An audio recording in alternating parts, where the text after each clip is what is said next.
Now, Under the Influence with DJ Johnny Bravo.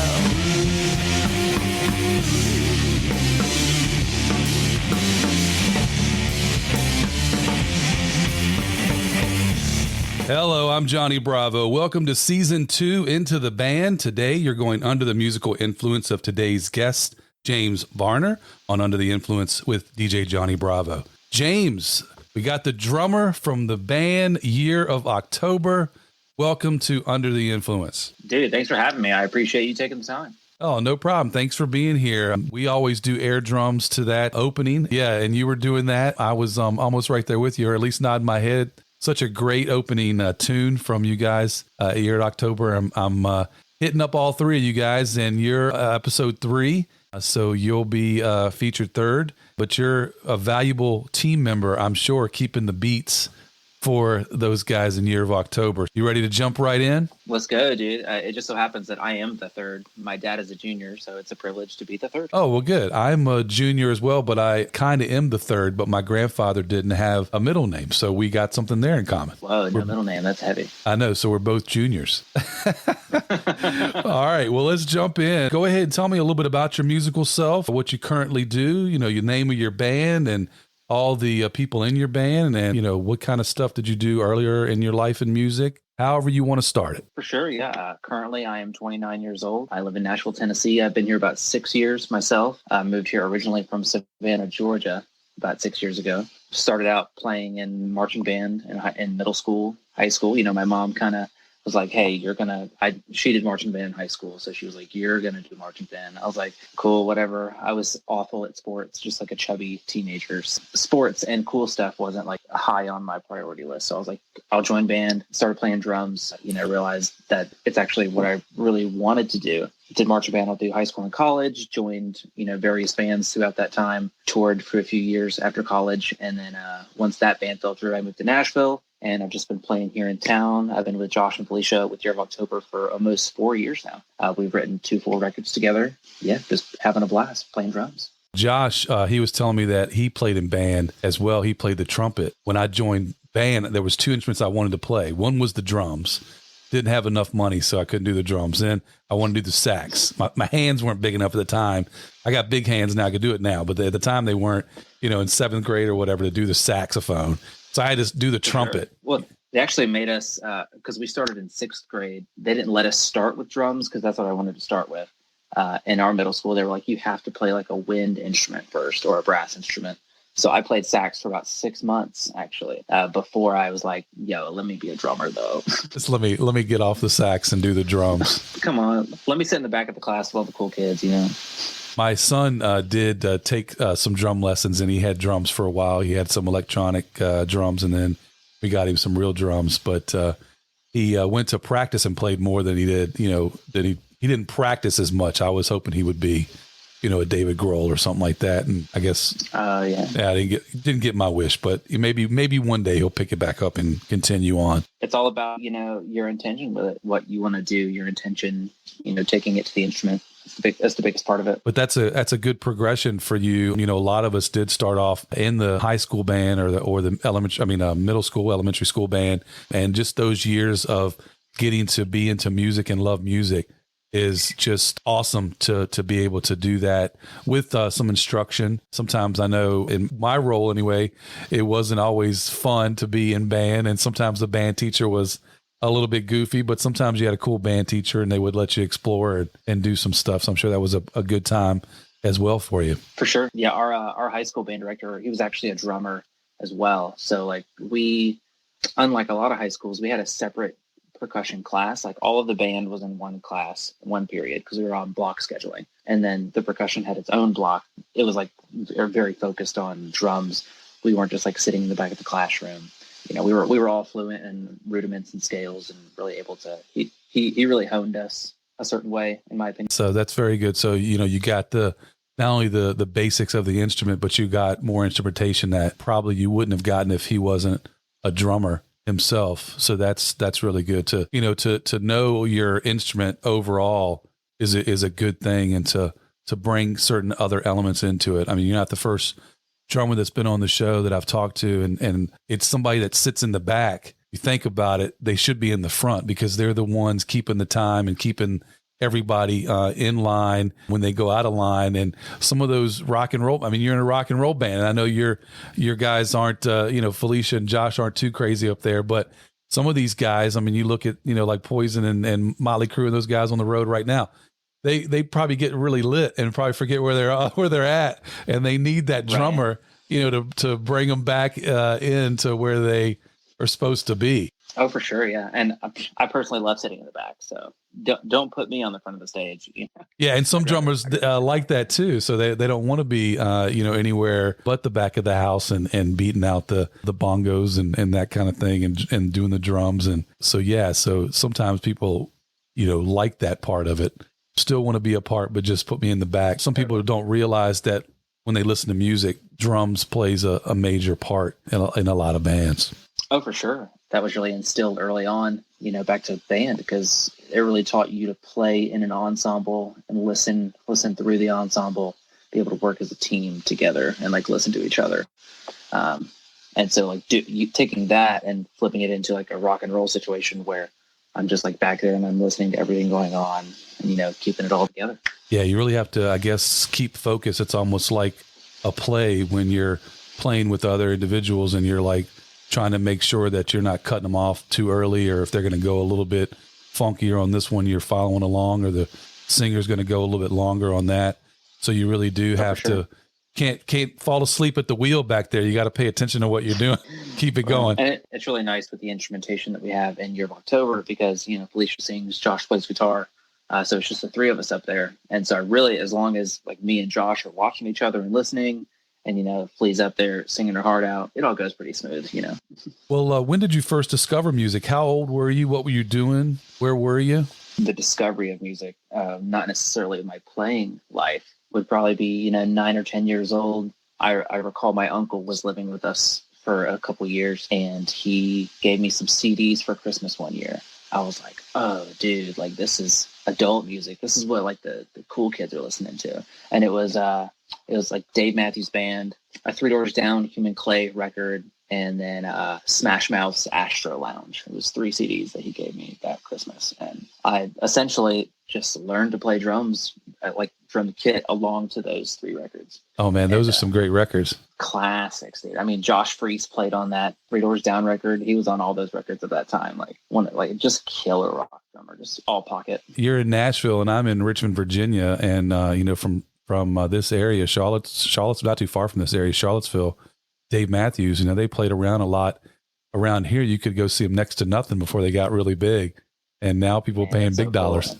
Yeah, dude. I mean, I watched his Tiny Desk a few months ago, and I don't know if you've seen his Tiny Desk that he did, but he did it solo, with just him and a guitar.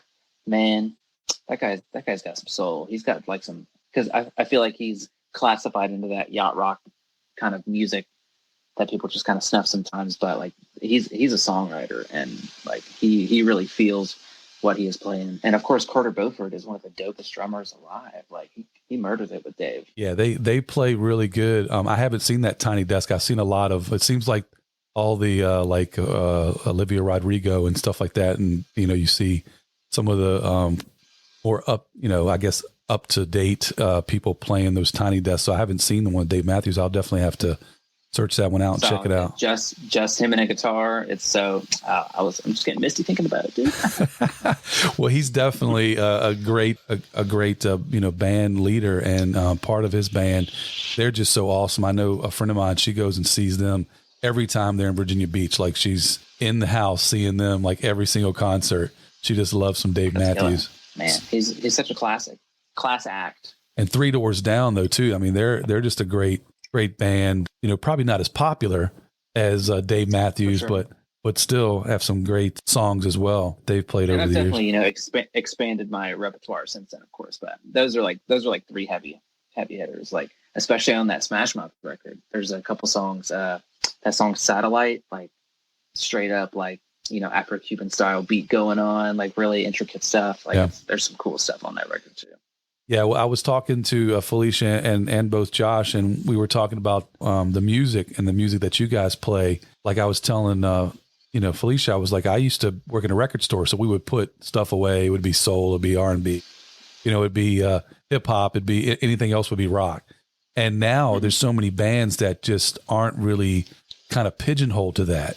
So they just kind of play so many different songs and different elements and different pieces. And so they're, bringing in, hip hop or jazz or fusing it, rock. And, there's just so many different things that you hear nowadays. It's so hard to kind of classify, music when you talk about an artist coming out. It's like, what are you? And I don't even think really people ask that anymore, but you guys are like that too. In Year of October, you guys play a spectrum of different songs and different genres. For sure. And a lot of times, most artists, it'll be, from like a production standpoint, I feel like just like when creating a record, you're creating like this epic thing, like a theme. There's like a theme to it. Whereas like a lot of the stuff we do, it's kind of based around like what we play and like really where we're playing. Because there's quite a few songs that are very fast and aggressive and very, rock and roll, but then there are soul elements throughout those. And then we have very, more groove oriented, soulful songs. The wider you cast the net, the larger the audience you capture. That's true. And Phlecia just has such a distinct voice. We were talking about who she sounds like. Yeah. So it's just, her voice just really adds cadence to the band. You're like the guitar and then the drums, and you're just into it. Thanks, dude. No problem, man. No problem.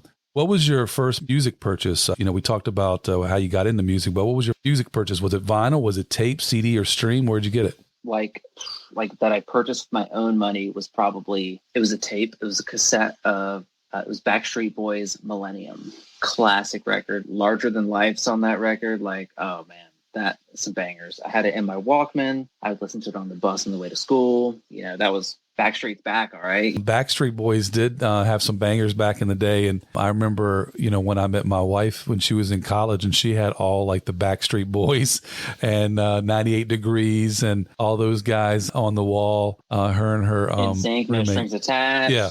NSYNC, Britney Spears, like, let's go. There's a documentary, I think it's on Netflix, talking about pop music at the time when like Britney Spears and those guys were coming out. A lot of that stuff was coming out of Sweden, believe it or not, based on kind of like ABBA and their whole like kind of foundation that they built. So if you get a chance, I think it's like 5 episodes or whatever, check that out because they talk about the Backstreet Boys, talk about Britney Spears. A lot of people don't give that music kind of relevance, you know what I mean? Because it's like, for whatever reason, if you have it, it's like, oh, you were listening to that. Why were you listening to that kind of thing sometimes? Because they had bangers. That's why I listened to it. I mean, yes, because like everybody else was listening to it, and the sound was just, they sounded so great together. It sounded larger than life. Larger than life, exactly. See, you didn't even waste it. I mean, you got it right. I remember watching a documentary on Duran Duran, and if you listen to Duran Duran and their instrumentation, it's so tight. The music is so tight. I mean, the songs are great too, but a lot of people don't realize how great of a band they were playing together. So if you haven't checked out, them, look at them because they're really good too. But Backstreet's back. I mean, you gotta bring it to another level, millennium. And everybody was worried about that when their clocks, struck 12:01 on the, it wasn't going to go to 2000. I was born in 93, so I was only 7 when that happened, and I don't really remember. Yeah, people were flipping out, man. I mean, it was like a really big deal. Like they spent a lot of money on stuff to make sure everything was going to click over. And then it happened, and it was like, and it was almost like that thing you see on a cartoon where it's just like, poof, and it's like nothing.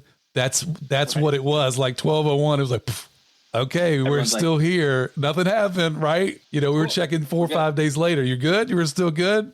Your computer didn't blow up? We're good? Okay. Right. But yeah, back in the day, so Millennium, that was a big deal when we hit that 2000. We're going to take a break, so hang on. We'll be right back.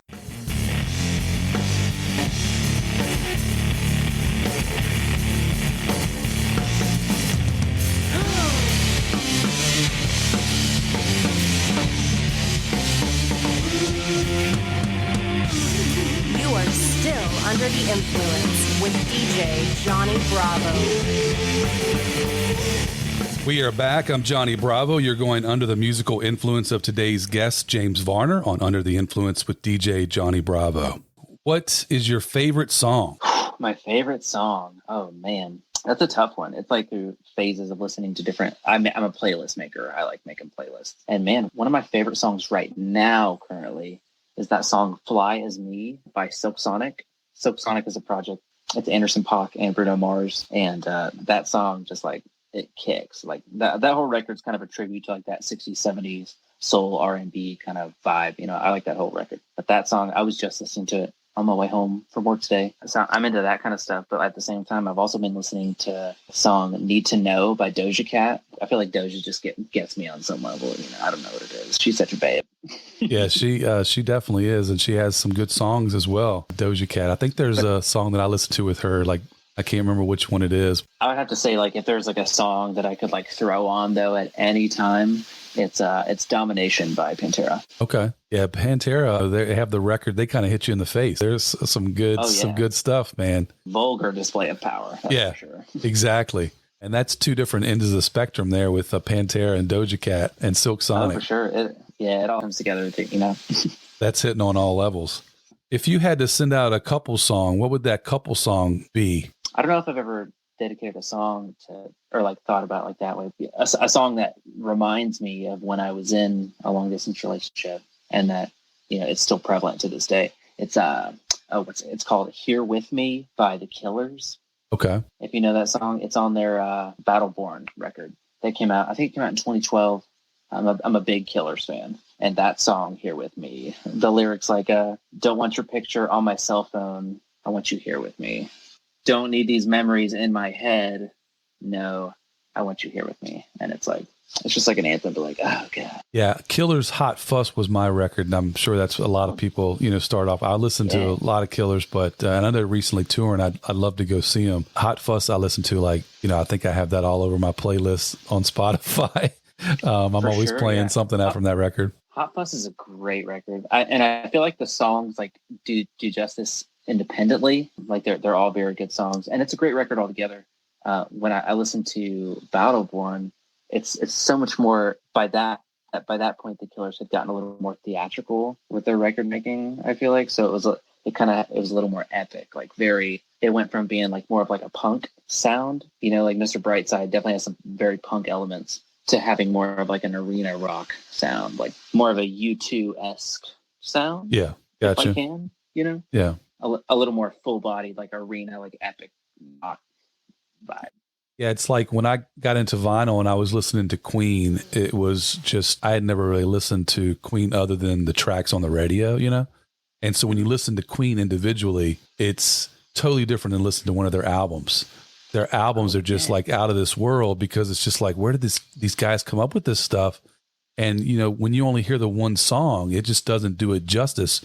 When you listen to the whole complete album, you're just like mesmerized, from the first album on. I mean, it's just like, what are these guys doing? They're from another planet. Oh, totally. I feel the same way about a lot of Pink Floyd stuff. I mean, and you could say that about any artist, really. Listening to individual tracks off of Dark Side of the Moon is one thing, but when you listen to Dark Side of the Moon in its entirety, it's like an experience, Yeah, you need to basically have that experience, with listening to the whole thing all the way through. We had my wife's cousin on the show last season, Nicole, and I went to see her, and she has a turntable. She listens to records. She's the one who got me back into records. She didn't have any speakers, like really good speakers. I mean, she had like a little, thing, and I was like, you got to get some speakers. So I made it my mission. My wife's like, what are you doing? Like, we're here to, you're going out and buying speakers. So I went out and bought her some speakers, and she had this little thing that does stars or whatever on the wall or whatever. And so when we left, we called her up and we were like, what are you doing? She's like, I'm listening to Pink Floyd, Dark Side of the Moon, with the lights out and the stars going. And we're big Pink Floyd lovers too. Gotta do it. Yeah, I'm all about, maybe not like in my car so much, but like when I'm at home, like the stereo setup downstairs with a record player, or like watching movies and stuff. I'm all about like having like some good speaks, especially in like the studio setup, listening to tracks back or recordings, like having like that premium speak setup there's nothing like it. Yeah, she had just gotten a really cool turntable from her dad, and I was like, I need to get some speakers. So I just, got her these speakers, hooked them up to her amplifier, and she was just like mesmerized. She's like, John, it sounds so much better. I'm like, yeah, because you were listening to it through like your iPhone speaker. I mean, right. That's not the way to listen to Floyd and some other music. You got to listen to the whole experience. and experience For it. sure. I was very lucky. I was gifted some like old school like Bose like floor speakers from the 70s or 80s from an older family member. Like listening to records through that is like different than listening through anything else. There's something about some old school speakers with like an old school amp. You cue it up right, you get it set up, and it's like you can just hear everything. It's so meaty. Yeah, you want to be able to listen to the music. It's like, when they talk about white men can't jump about listening to Jimmy and hearing Jimmy. He's like, I hear Jimmy. He's like, I listen to Jimmy. He's like, there's a difference between hearing Jimmy and listening to Jimmy. Anybody that has some good quality hi-fi will be able to tell you that they've heard Jimmy and other artists. Oh, for sure. Yeah. Like the day and age we live in, like everybody's streaming, Spotify, Apple Music, Amazon Music. They claim to have like solid bit rates, but a lot of that stuff gets so compressed on the back end. Like even if you're streaming it to good speakers, like it just gets so compressed. I mean, that's why, to this day, like CD is still one of the highest quality forms of audio you can really listen to. Yeah, it just has the better quality. You are right about it being compressed, and everybody's walking around with the little headphones on. I mean, I have to get me some big cans, and I have probably, I have a couple of them lying around the house. And my wife's like, why do you have, headphones like that? I'm like, I need to be able to hear the music. I don't want to have these little headphones, and it doesn't I shouldn't even be listening to it. Like, I feel like I'm not doing the music justice by listening to it through those little headphones. Right. I got some little Bluetooths, and I'll take a call on those. But if I'm like trying to listen to some tunes, I got to put some cans on. I got to cover the ears up. Yeah, you got to cover the ears on and kind of veg out and chill out and just sit back and relax and hear Jimmy or whoever you're listening to. Exactly. What was the first concert or that you went to, or the first one that you remember? I was probably, it was 2009. So I was a sophomore in high school. I just got my license, and me and my buddy Jimmy, we went to so I'm from a little town called Statesboro, Georgia. It's about an hour from Savannah inland. All the big events and stuff happened in Savannah. So me and my buddy Jimmy hopped in the car, and we went and saw BB King at the Savannah Civic Center at I think it was the MLK Theater. We sat right up front, BB King just shredding. Like, man, one of the coolest shows I've ever been to. And it was like the first concert. I don't know if it was really the first concert that I had been to, but it was the first one that I had bought a ticket and paid for and like made the trip to see. Oh man, because I had seen like shows and stuff before, but until I had like spent my money that I had made at a job and put gas in my own car and drove an hour to see a show. It was like the whole experience. It was insane. Lucille, that's his guitar that he plays. Yeah. Dude, it was insane, and that was 2009. That was 13, 14 years ago. Insane. Yeah, that was probably one of the coolest shows I've ever been to, hands down. Man, that's got to be really cool. I was in Memphis because my wife's father lived out in Memphis, and I've been out to Graceland a couple times, but actually walked down Beale Street, saw some of the old haunts from all the guys, and actually been to the Sun Records too, where BB King played and recorded some wax too. So that's a special. And you're kind of right in his neck of the woods now. You were down in Georgia. You weren't, but you got a chance to see him. That's awesome. I'm just working my way towards the king, Yeah, that's right. Exactly. All right. Well, let's take a break and we'll be right back.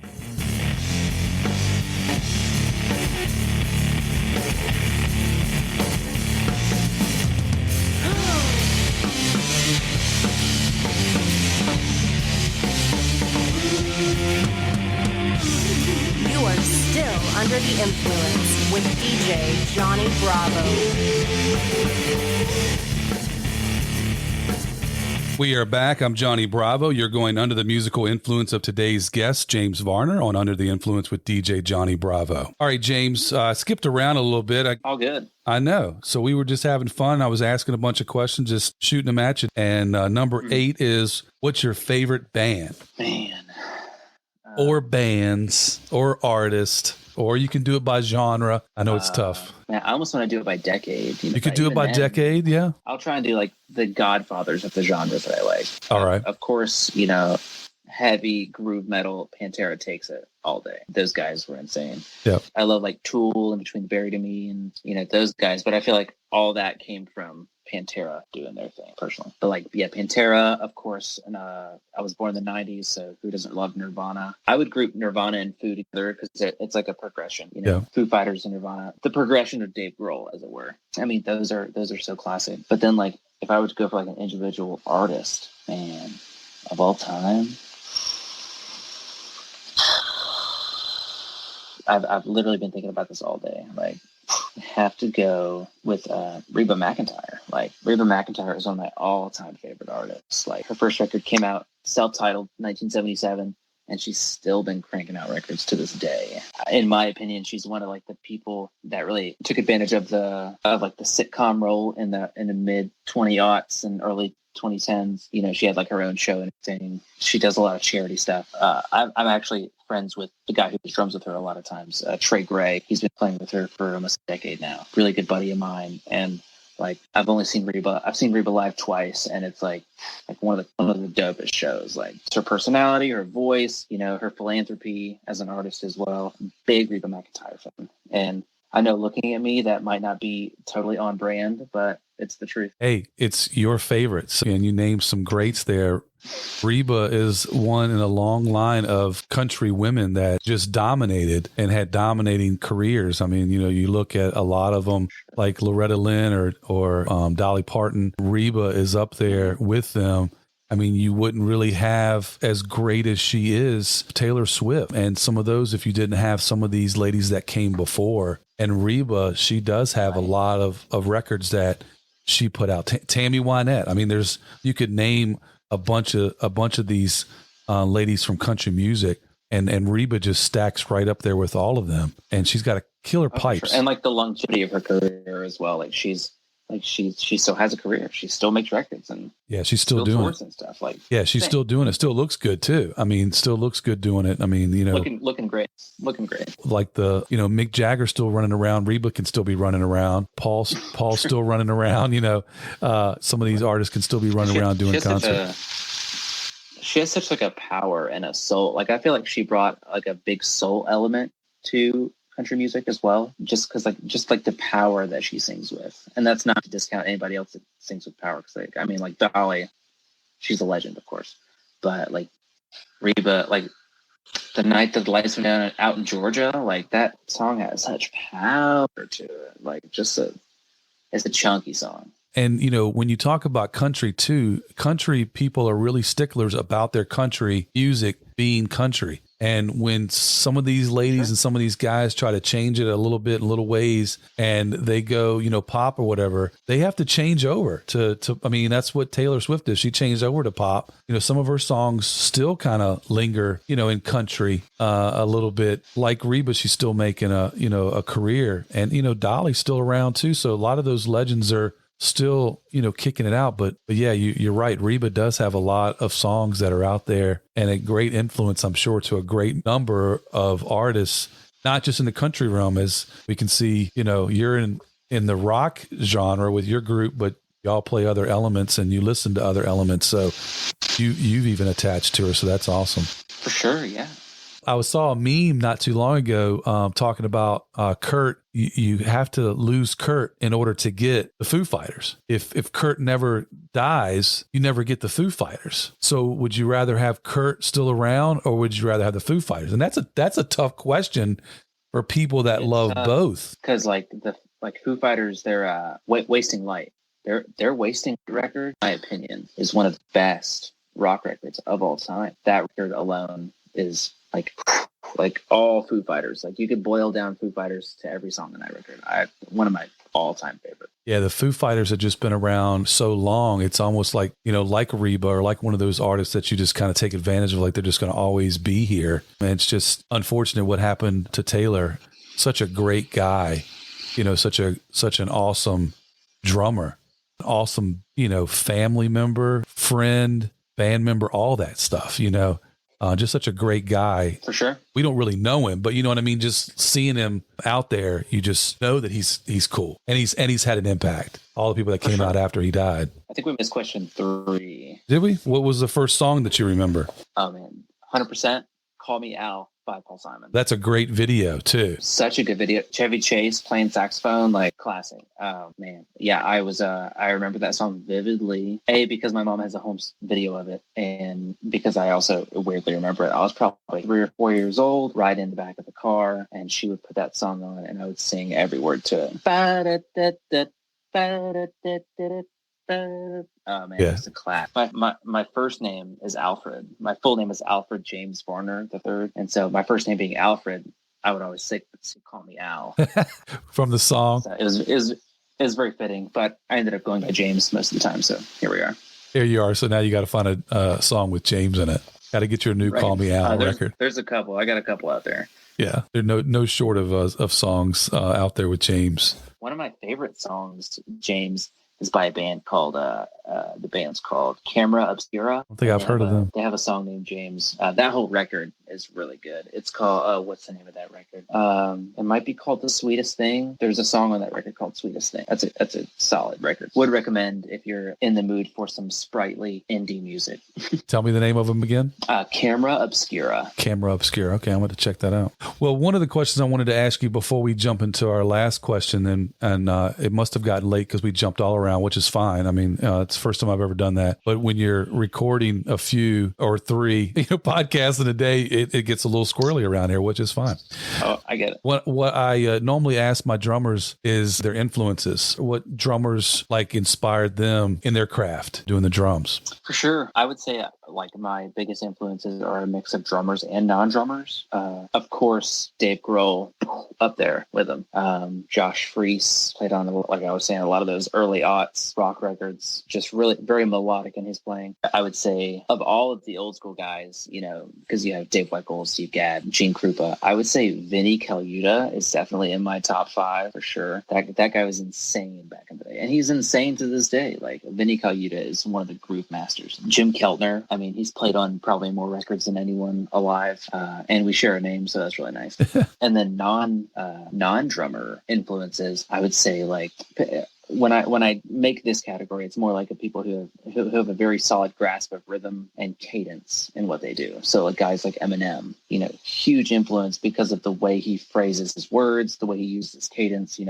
Guy might as well be a drummer with his mouth. He might as well be beatboxing with words up there. The way he flows. Big fan of that guy. Oh, and there was one more. Bruce Springsteen, big influence on my playing and my listening style. Max Weinberg is a phenomenal drummer. Has played with Bruce his entire career. And his son Jay, of course, plays with Slipknot now. Yeah, Bruce. I took a class on Bruce in college, and it was definitely one of the more eye-opening school classes I've ever taken. I just respect Bruce's writing style and his work ethic so much. And you see live shows from just a couple of years ago, and the guy is running around the stage, singing his ass off, putting everything that he has into the performance that he's doing, giving it, he leaves nothing out. And that's something that I've really tried to embody as well, when I'm playing, because it is a privilege to get up on stage and play in front of people and have people listen. And I want them to be entertained, but also I'm trying to get my expression out there. And I feel like he does a great job of doing both of those things, expressing himself while also putting on a show. Yeah, and that's no half feat. They really have to work at doing that. So Bruce, would be up there. Eminem, my son-in-law listened to Eminem. He's 16. We listen to Eminem a lot, and I'll just play a bunch of Eminem. Slim Shady LP, the Marshall Mathers LP, those first few Relapse, man. Yeah, we like the one, with Prince as a symbol. Bing! That's the one that we listen to for sure a lot. But put it on Curtain Call. I heard he's got another Curtain Call coming out. Some of the drummers that you mentioned too, and Grohl. I mean, you got to give props to being able to play with two distinct bands, and then Grohl, basically doing the whole Foo Fighters himself. Starting out, put that whole tape together. Foo Fighters, he played on that Them Crooked Vultures record. Yeah, he's played on most of Tenacious D stuff, if not all of Tenacious D's records. And huge Tenacious D fan over here for sure. I like Tenacious D too, and I never realized that until you told me that. I never knew that. Mm-hmm. That's something I never knew. You go back that Rise of the Phoenix record. And then their Tenacious D and the Pick of Destiny record, because Dave Grohl's in that. He plays the devil in Tenacious D and the Pick of Destiny, and he plays drums on that whole record. It's just so fat. It's so good. I haven't seen the movie, but I have some of Tenacious D records, and I never realized. I should say I have bootleg CDs of their records that I got probably when I worked at the. I used to work overnights on the radio, so I would go in and just bring a stack of DVDs or CDs and record all their music, the box sets or whatever, Led Zeppelin or whatever, Rolling Stones. Sure, yeah. I worked at a classic rock station, so I'd go in there and just record. So Tenacious D was one of them that I had either that way or somebody gave it to me. but I never realized that David Grohl was on that. So you're teaching me, and I'm sure somebody out there probably doesn't know as well. I'm sure I'm not the only one. Dude, he's so good. He's played on countless other stuff too. But yeah, that Tenacious D and the Pick of Destiny record. And that movie, that's one of my favorite movies of all time, hands down. That movie has so many heavy hitters in it too. Like Ben Stiller's in that movie. Tim Robbins is in that movie. Amy Poehler, classic. I'm gonna have to check that out. He's such a great fan too, David Grohl, because there's this, I can't think of what her name is, but there's this young drummer that's out there all the time playing drums, and she's always just got the biggest smile on her face. And I guess David Grohl and her were having like this thing back and forth. And I'm not sure if he brought her up on stage or he was in one of her videos or something. Yeah, it was like a younger girl, and there was like an internet thing where they were like sending videos back and forth. Yeah, and he was just so gracious in that. And she'll just beat the drums, she'll just tear them up. Yeah, I love when you can look at the drummers and what they're doing, all the way back from when you were looking at the Beatles. I never realized until I was watching, recently with the Get Back and all that, they covered the drums up, and that sound and that he got out of them, Ringo did. And you look at, I've been to, more than a few 21 Pots concerts, and just watching Josh Dunn play the drums is just like, I just love how he gets up out of his seat when he's, playing, and he's hitting those things hard. So the drums, drums are probably because I wanted to play them. Hell yeah. I'm a big fan of hitting hard. Hit them hard, hit them good. Hit them hard, hit them good. Get those, get some more drum heads, right? Yeah. Get some more drum heads. You can replace sticks. You can always replace heads. You can always replace cymbals. Yeah. Yeah, it does only cost a little bit of money. Why not? Just hit them hard, get the job done. It's only cash. What it is, cash. We don't know. Yeah, exactly. Well, are you ready for the big finale? Let's go. All right, let's do it.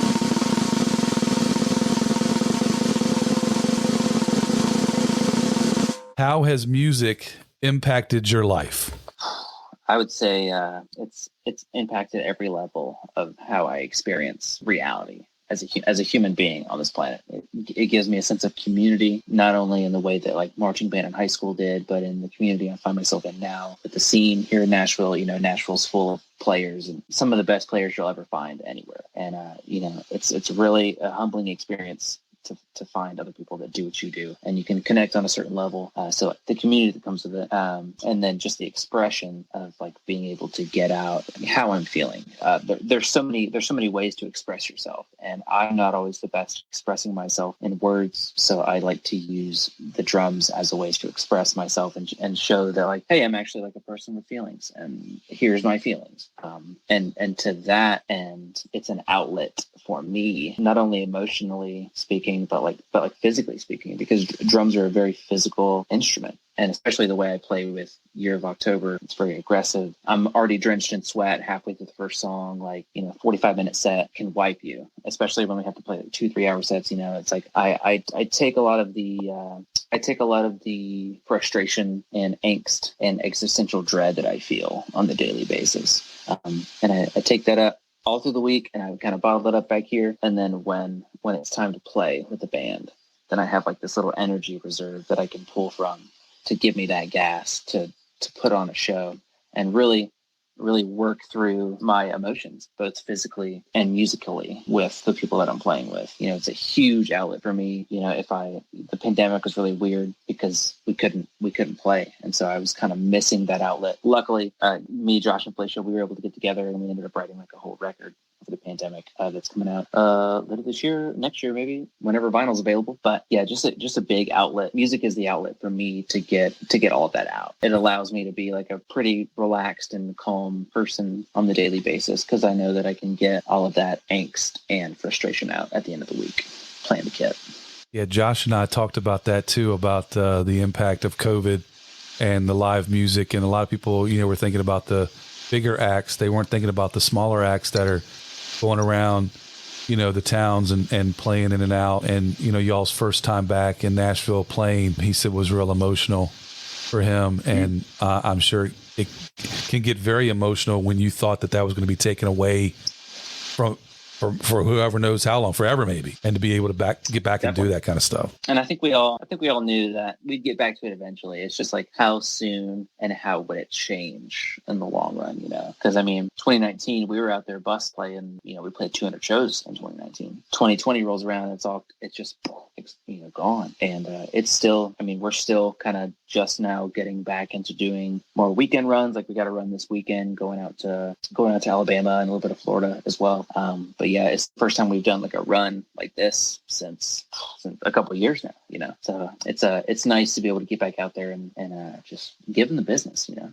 And I was telling both Josh and Phlecia, and I'll tell you, James, I don't know when I became friends with you guys. I don't know if you guys started following me first and then I followed you guys, or how it happened. I'm glad that I was able to follow you guys and, you know, listen to your music and, you know, get into your music. And I've told all of them, and I'll tell you too, your band, I just feel like is got something special. I mean, it's right on the cusp, like breaking it big time. And I know you guys have put your own albums out and stuff like that, disengaging any of that stuff. I just really feel like y'all have a great sound.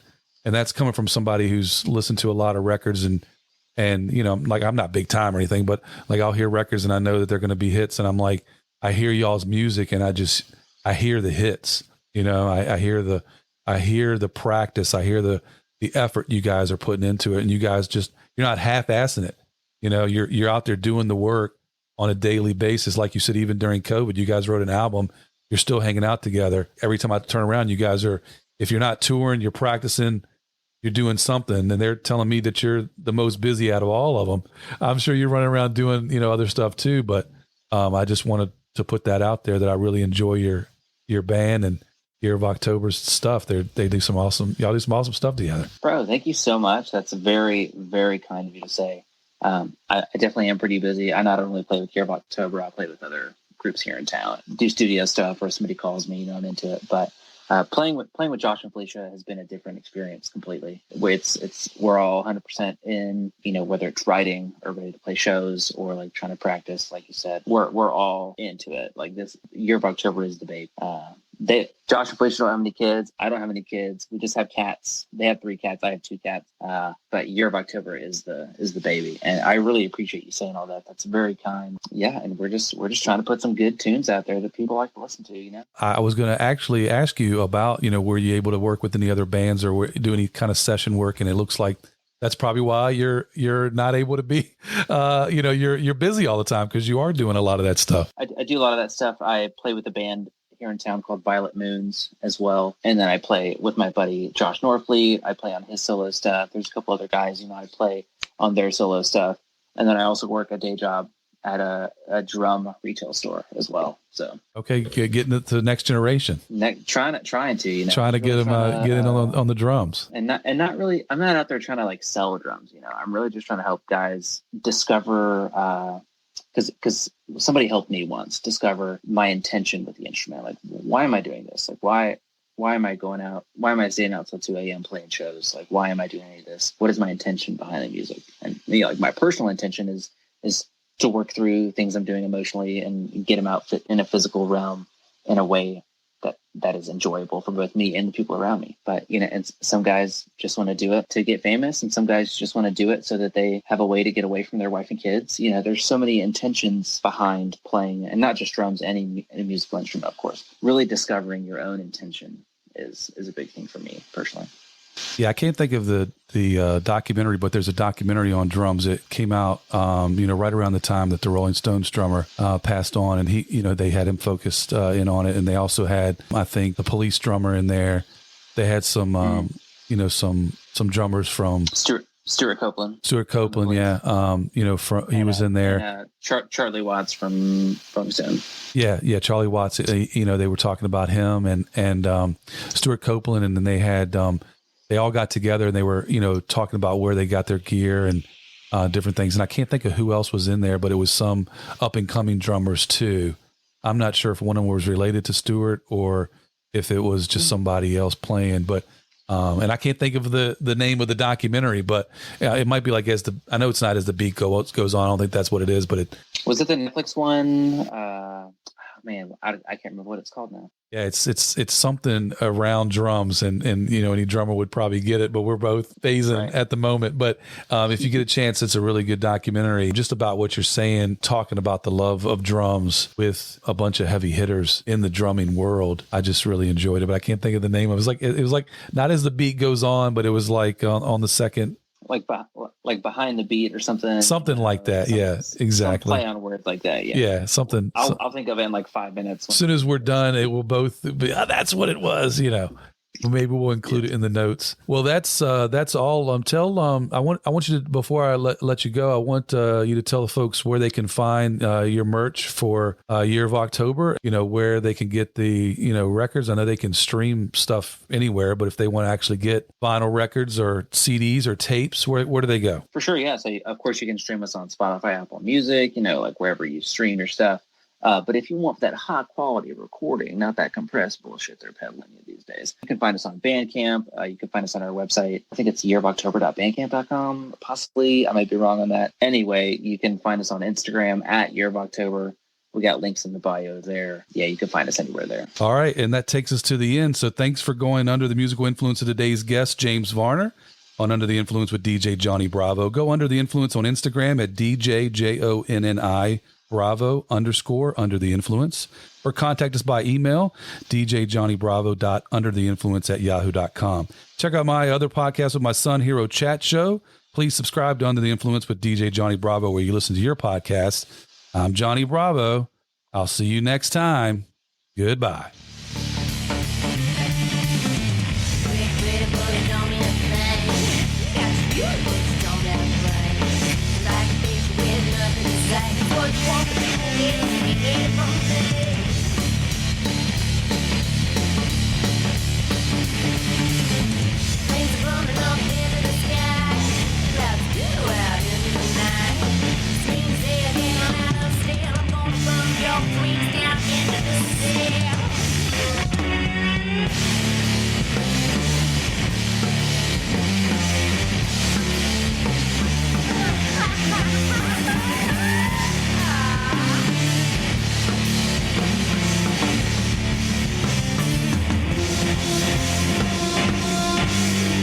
No longer under the influence with DJ Johnny Bravo.